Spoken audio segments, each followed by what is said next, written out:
Welcome to this case study. In this case study, I want to show you how I have exactly grown one of my clients' e-commerce brand called Casestudy by 113% profitable during his yearly Father's Day campaign.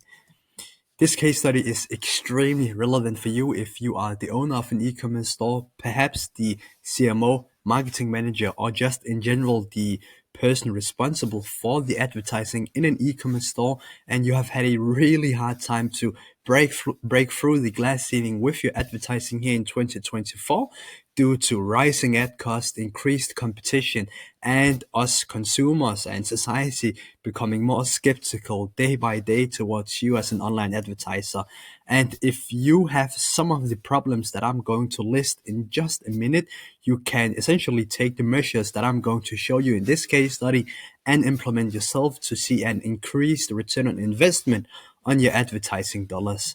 Now, that's why my primary task for the companies that I work with for my client portfolio is to essentially help them build a systematic and structured approach to their marketing mix, or essentially just build up one or two advertising platforms that can sustainably and long term generate the results we desire, and the key words here being sustainably and long term.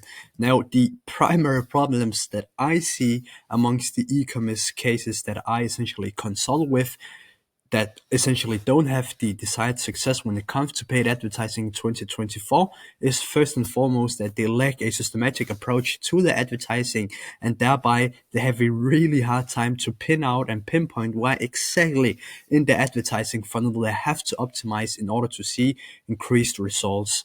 Secondly, they haven't got a holistic approach to the advertising in 2024. It's so important to have a holistic approach to your advertising because the advertising platforms all work in a conglomerate and all essentially affect each other. And I'm talking about TikTok, Meta, Google, etc., and even your email marketing as well. Now, thirdly, they just have a lack of expert knowledge, time, and energy. And as Roald Navikan said, the more specific knowledge you have, the more you are able to leverage it, which unfortunately just leads to e-commerce owners going 2, 4, or even 6 years without having a systematic advertising platform which can generate the company long-term results and essentially help the company scale their advertising effort in a sustainably and profitable way. Now, why should you spend the next 10 to 15 minutes in my company, and why should you listen to what I have to say whilst also having a look at the case study that I'm going to present? Well, first and foremost, I want to give you the review that my client Henrik Drebol from Koffer which this case study is built upon, gave me after our initial campaign. He said himself, you can't measure passion and enthusiasm in money. There's plenty of that. The expertise and curiosity are also on point, a true pleasure, and we have many campaigns ahead of us together, and that's a review that you can see on my Trustpilot as well. Furthermore, as I said, my name is Harun Ismail, and I'm a 21-year-old entrepreneur based in Denmark, where I run my paid advertising firm, helping e-commerce brands all over the world and all over the globe scale through holistic paid advertising. And that's why that you essentially can be confident about that the measures that I'm going to give you in this case that is knowledge that is up to date, because it's knowledge that I have acquired myself over the last 2 years working 24 hours 7. And furthermore, you can also be certain that the measures that I'm going to give you in this exact case study is measures that I use myself week in and week out in order to scale my companies and the clients that I work with. And I also wanted to give you an understanding of some of the e-commerce brands that I currently work with, but also have been working with in the past. Now, this is just a select few, but you can see that I have clients here in this portfolio from America as an example, which is Salam Nutritionals, but also Denmark, where I of course live, Sweden, Germany, England, etc. Now, before I essentially get going with the case study itself and essentially line out how I've grew this client 113% profitable through paid advertising, I want to tell you that the principles from this case study that you are about to see comes from the book Breakthrough Advertising by Eugene Schwartz. Now, all of the case studies that I have in my agency in my agency is not case studies that are built upon a shiny object. It's not case studies that are built upon tips or tricks. The case studies that I produce and the results that I produce is all due to this book called Breakthrough Advertising. And the reason why is because I focus on fundamentals and I focus on principles. And in a day of age where everybody is focusing on the new shiny object or the newest tip, trick, or whatever it might be in the ads manager, I always try to take a step back and try to compete on understanding the fundamentals of how you actually build profitable access channels when it comes to paid advertising. Now, the primary reason why I could help this client, Koffer Køhansker, and the owner Henrik to reduce his cost per action, drastically increase the number of conversions, and profit on first-time buyers, despite Henrik having already worked with several agencies before, was because we followed the criteria from Breakthrough Advertising. And if you haven't read the book itself yourself, I highly recommend that you do so. Now, this case study is built upon 4 steps, and I'm essentially going to walk you through the 4 steps, and I'm going to walk you through the 4 steps chronologically so you have an understanding of my approach to working with e-commerce brands and how I essentially scale this client 113%. So the first step in this case study is to understand your target audience, and it might sound simple, but if you actually saw all of the e-commerce brands out there that didn't truly understand their ideal customer profile, you will be shocked. So that's why I always myself do in-depth research of my customers or my clients' customers' target audience to really have an in-depth understanding of them because they are essentially the people that I want to sell something to. Now, as advertisers, we must understand that we need to know our target audience better than they know themselves in order to create sustainable and long-term success with our marketing. And the primary parameters on which my target audience research is based upon is, first of all, what is my target audience mass desire? How aware is my target audience, practically speaking, and how sophisticated is my target audience, practically speaking? And these are all principles from the book Breakthrough Advertising. And when we essentially conduct in-depth research on our target audience, it becomes much easier for us as advertisers to create angles in our advertising that first and foremost resonate with our audience and also have a greater impact if we essentially hadn't essentially taken the time to do such an in-depth research of our target audience. Now, I also want to give you a clear approach or clear insight into how I approach looking at my target audience mass desire, awareness stage, and sophistication stage. Now, as you can see, I have lined out what is my target audience mass desire. And the way that I look at that is by following Maslow's hierarchy of needs. And the reason why I do that is because when I'm trying to sell an offer to a target audience, I understand as an advertiser that due to first principle thinking, us as humans, we have 2 primary needs and we have 2 primary wants.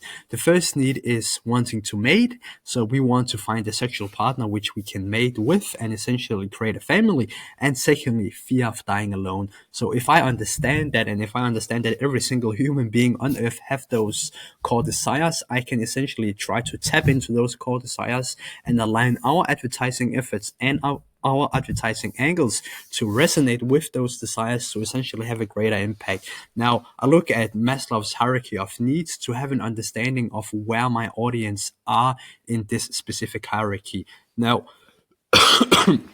in this case, and that's something that you are going to see later on, that I found out that essentially having an angle of a psychological relationship between you as a father and perhaps you as a wife or spouse or children work really well in this case. But I just wanted to essentially give you an insight into how I look at finding my audience mass desire. And when you understand by first principle thinking that every single human being has those 2 variations, it also becomes much easier for you to try and craft an offer and align it with a mass desire that your target audience has.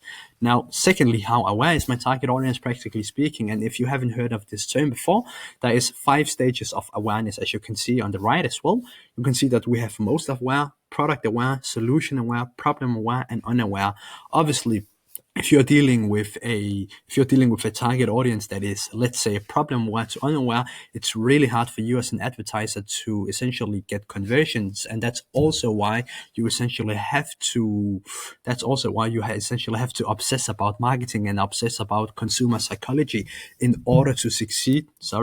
In order to succeed in those stages, because most advertisers out there focus on the most aware and product aware stages of awareness. And the reason why is because it's just drastically easier to sell to those people. Now, in this case, I focused on a problem aware audience because I fundamentally understand that if I want to scale this client, I need to talk to a larger TAM, which is a total addressable market. So if I try to go after the people who are most aware, well, I can't scale my advertising efforts because I am kept on the people who are in the most aware segment. Obviously, and a side note is that you as an advertiser will always come across people on all 5 stages of awareness when you do your marketing, because there is always a segment of the pool who is most aware, product aware, etc., etc., etc. So you also have to craft a funnel that can speak to all stages of awareness at the same time. But I focused in this case 80% of my marketing efforts on the problem aware audience because I wanted long-term sustainable results. So while still having creatives and angles for a most aware audience that you are going to see in just a bit. And thirdly, how sophisticated are my audience, practically speaking? This is a really important step to understand, because based on how sophisticated your target audience is, the more creative you have to be in your advertising efforts. Now, the level of sophistication pretty much means how skeptical are my target audience. And as you can see here on the right as well, we have first to market, second to market, third stage. We have fourth stage and fifth stage. Now, if you are advertising let's say you're advertising in a blue ocean where you are first to market, then there isn't other offers trying to essentially advertise to the same market pool. Well, you are first to market, and that's why that your audience isn't going to be skeptical, and that's why you also have to be direct with the audience. But let's say that you sell a shirt. Let's say that you sell this shirt that I currently have on right now. Well, fundamentally, I'm going to be a lot more skeptical, because throughout my short 21 years on this earth, I have been pitched so many shirts. So I'm naturally going to be more skeptical. I'm naturally going to be more skeptical towards you as an advertiser. Not the best example, I know that, but you just have to understand how sophisticated your audience is based on how many times that your audience have been pitched similar offers. So if you are let's say that you are in a market where the audience is really, really, really sophisticated, well, then you have to essentially build a new mechanism, or you have to align with your audience as individuals. Now, if you are in a market which this client Henrik was, where the market isn't sophisticated, there isn't really that many offers, you have to be clear and you have to be concise, and you're going to see how we essentially build out advertising efforts for this client, or how I build it out for this client that aligned with the level of sophistication. Now, when you essentially do this in-depth research and you have an understanding of your target audience mass desire, awareness stage, and sophistication level, it becomes extremely, I won't say easy, but it becomes a lot more easier for you as an advertiser to develop creative angles that resonate perfectly. And if you haven't seen this ad, it's an ad from the 1900s that were printed in a newspaper, and essentially did really well, and I thought that I wanted to include it here in this case study, because the fundamental here is that you just have to have an in-depth understanding of your audience. And I'm not just talking about who they are demographically, I'm talking about every single cutting edge principle that I have laid out in this case study so far to create marketing angles for your advertising efforts. Now, I actually have a live example here from the Facebook Ads Manager. You can see this was actually one of the ads that I ran for this client in the period of running his campaigns. Now, I don't really want to go in depth with the ad creative itself, because as I said, this is a Danish client, so he speaks Danish in the video, which I assume that if you're watching this video, you're probably not based in Denmark. But you can essentially see how I have built out the ad itself to first and foremost talk to the mass desire. And what we did in this case was to essentially have our offer be a bridge to have a happier dad. So we said that because it's Father's Day, you have to essentially buy your father or your husband this specific book or product. And if you don't do that, well, you are not going to have a as happy of a father or husband as you could have if you essentially bought him this book. So we talked into that mass desire. Furthermore, the level of awareness. Obviously, you probably won't understand because it's in Danish, but I'm talking to a problem-aware audience and aligned it with my mass desire because I'm talking to people who haven't already bought who haven't already purchased something for Father's Day. And lastly, the level of sophistication direct in this case because there isn't really many offers similar. Stop. Now, step number 2 is optimization of our offer, and that's also a really important step in this case study. Now, one of the most essential elements for achieving success with paid advertising is your offers. And practically speaking, your offer is pretty much just the product which you are selling and how you're essentially selling that offer, the perceived value of your offer. And the reason it is so important to have a offer with the most amount of perceived value is because that's where you have the most leverage and can drive the greatest impact in your e-commerce business. Now, when I say you have to increase the perceived value of your offer, that doesn't mean that you have to compromise on your brand identity or even try to shrink your profit margin. You can essentially see this equation here, which is called the value equation by Alex Hormozi, that talks about how you as an advertiser can take your offers and increase the perceived value of your offers. So if you can essentially give your target audience their dream outcome, and if you can increase the perceived likelihood of achievement by case studies, testimonials, reviews, or whatever, the point or the perceived value of your offer is going to increase. And if you can decrease the time delay, and if you can decrease the effort and sacrifice that essentially is in relation to your offer, you are again going to increase the perceived value of your offer. Now, in this case, what I did to increase my client Henrik's offer was essentially to frame it in a specific way, because Henrik, he essentially publishes one book every single year. So this year he published his volume 4, 2024. So what I did was to frame it as an offer that you don't want to miss out on, because if he published it back in April, and let's say you buy it in October, well, yes, you can buy it in October, but you as a consumer will feel like it is a old book that you where the increased perceived value of the offer is decreased. But essentially, if the book is published in April and you buy it in May, as an example, or if I frame it as a book you have to buy ASAP and you essentially buy it in May, the perceived value will be increased. Now, furthermore, Henrik has such an understanding of cars. Now, in this case, this book is made upon cars. He is a car. He loves cars. He has a passion for cars. So I also framed it in a way that if you essentially are into cars as well, you can find a book on the market with such a level of expertise and know-how. So I also essentially gave my customers the dream outcome and essentially promised them, if you buy this book, you will get the dream outcome that you want, and you will essentially get all the necessary information about the car industry in 2024. Furthermore, he also have an encyclopedia in the book with QR codes that links to relevant YouTube videos. So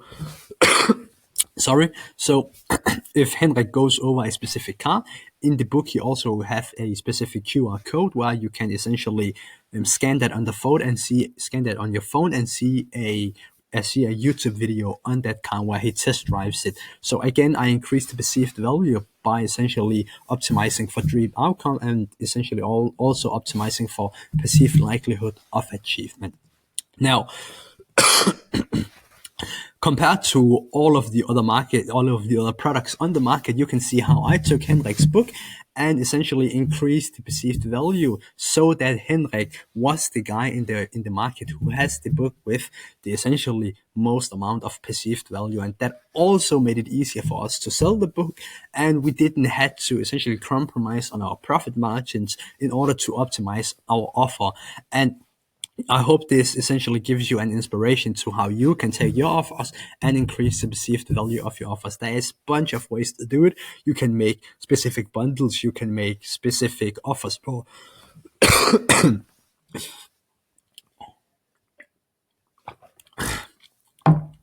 You can make specific offers for specific time frames, etc., etc. That's a bunch of ways to do it. Now, step number 3 is creative strategy, and an element that is also extremely essential, especially when it comes to advertising online, is content. Content is also one of the secrets behind the success of my partners on social media.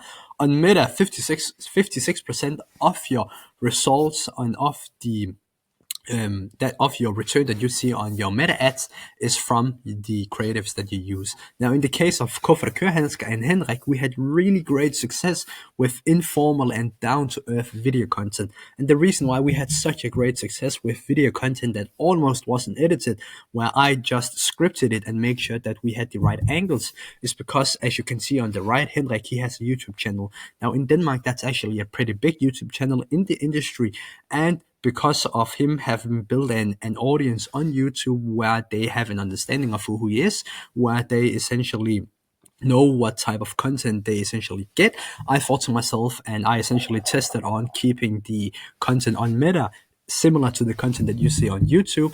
And obviously, if you know anything about Henrik, you will know that the content that you see on YouTube is personal, it's down to earth, it's informal, it's funny. So that's essentially why I duplicated that for Facebook, and it worked extremely, extremely well. Also want to mention that it's extremely different from case to case and company to company. But in this case, we had really great success with down to earth, informal video content. Now I have actually taken a breakdown here of some of the creatives that we used. Now I don't want to essentially play each ad because, as I said, again, each ad is in Danish, but you can kind of see here and have an understanding of the content that we used. Now all of these creatives were creatives that we used top of the funnel, so that's primarily to people who are in a problem-aware audience, and where we essentially had the angle of, you have to buy your father or husband this book, where we aligned it with the mass desire and the level of Stop, stop, sophistication. stop, stop, stop, stop. Now, furthermore, I also have a few examples here of static ads that we use. Now, as I said earlier, you will always reach people who are most aware and product aware, i.e., lower on the awareness stages, and just want a good offer because they are so good, they are so close to convert. So in this case, to reach the prospect in our funnel, which were essentially most aware and product aware, I used static ads with social proof and essentially just giving them a logical reason to purchase, because when you see this ad, you are already warm and you already have an understanding of who Henrik is, perhaps might follow his YouTube channel, so you just want a logical reason to purchase his book. So that's what I did with these static ads. Now, step number 4 is ad account structure, and ad account structure is perhaps the most exciting chapter in this case study. And I always get asked, Harun, how do I create a structure in my ad account that is the most beneficial? And that's probably the question that I get the most amount of the time as a marketer myself. Now, I also want to tell you that the reason why that ad account structure is step number 4 is because it's the least important step in this case study. Now, it's still incredibly important, but if you have an understanding of your target audience better than your competitors, and if you have increased the perceived value of your offer, and the offer that you are currently running have a better perceived value and essentially more attractive to your target audience, and you have dialed in your creative strategy, you are going to see success with advertising on Meta. That's simply no way around it, and that's truly, regardless of how you run your ad account. You can do CBO, ABO, cost cap, whatever, you're going to see success. Now, obviously, there's a wrong way to run your ads back in, and there's a right way to do it. And if you essentially align all of the steps from previous and have a bulletproof structure in your ad account, well, you can essentially be certain that you're going to maximize the results from your advertising efforts. Now, if we essentially just get going here, and with that being said, I would still love to show you the ad account structure that I built for Henrik. Now, this is in rough terms the ad account structure that I had for Henrik. So we have the overall ad account, as you can see on the top, and then we have three campaigns. We have a CBO top of funnel campaign, a CBO top of funnel campaign, and a CBO bottom of funnel campaign. Now, in our first CBO top of funnel campaign, you can see that we have two ad sets, and one ad set is with the purpose of testing different creatives and angles, and the second ad set is with the purpose of collecting winning ads, creatives, angles. And the reason why I have two ad sets in the same campaign where I test and scale at the same time is because that if I essentially have my budget on CBO level and give Facebook control, having my whilst also having my what's it called, my ad sets in the same campaign, I can essentially be sure that Facebook is going to spend my ad budget where it's the most profitable. So if Facebook starts to spend more on my testing ad set, I know that I have a creative or an angle or whatever it might be that I need to duplicate and essentially insert in my scaling ad set. So that's just an easy way for me to essentially give control to Facebook and their machine learning behavior, but also having, also be certain that my money and my budget is going to be spent where it's most profitable. The same with the second CBO top of funnel campaign. Now, in that case, I just had a offer. I just ran that campaign with specific bundle offers, and the reason why I did that is because obviously you have higher AOV. So if I can essentially increase the AOV, I make my client even more money and he becomes even more profitable. Now, thirdly, I have a CBO with a bottom of funnel campaign. And that's just with the purpose of obviously retargeting people. Now, I actually, in most of the time, run my bottom of funnel campaigns fully broad on the ad set level, and the reason why I do that is because Facebook already do retargeting for you automatically. You can dissect that on your frequency. If you have a high frequency, obviously the same people are seeing that ad in loop and seeing that ad over and over again, and you have a low frequency, obviously vice versa. Now, in my bottom of funnel campaigns, I run it fully broad, but I essentially make sure to have advertising angles that talk to a most aware audience, where I push a good offer and a logical reason to essentially buy, and then I dissect that on the frequency to see if I'm actually spot on. Now, essentially the last step here in step number 4, this is pretty much what you should focus on, and that's also what I focus on for my clients when it comes to the ad account. Now, first and foremost, simplicity in your ad account, that's extremely important. Leverage Facebook's algorithm, essentially run all of your campaigns with CBO budget, because you have to leverage Facebook's algorithm. It's way smarter than you and I are, so we can't try to outsmart it, and if we do, well, we are essentially just going to see decreased results. Thirdly, test primarily based on creative angles. Yes, you can do iterations on winners, but I suggest that you test on creative angles until you have a roster of angles that essentially can allow you to scale your ad account.